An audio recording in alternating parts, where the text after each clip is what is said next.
In this video, we'll show you how to change the blower motor on your Chevy Silverado. You can find it on CarParts.com via the link in the description.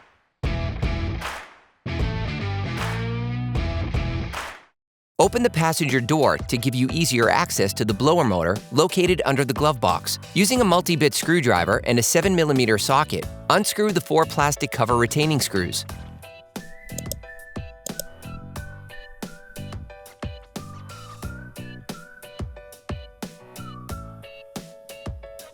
Remove the plastic cover under the glove box.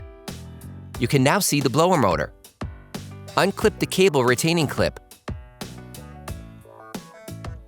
Hey, it's Alex from CarParts.com. For great content, our best price, and fast shipping, download the CarParts.com app now. Disconnect the blower motor electrical connector. To do this, start by pulling on the orange tab, then on the connector.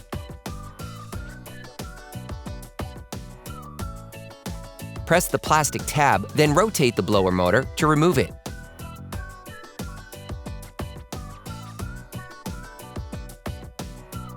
You can order the blower motor assembly in the video on CarParts.com via the link in the description. Take the new blower motor assembly, then put it back in place.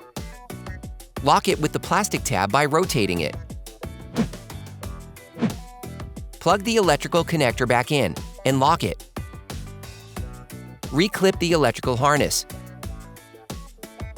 Replace the plastic cover. Then screw the 4 retaining screws back in.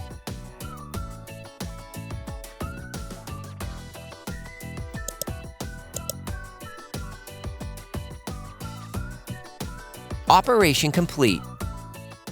Quality parts, priced right.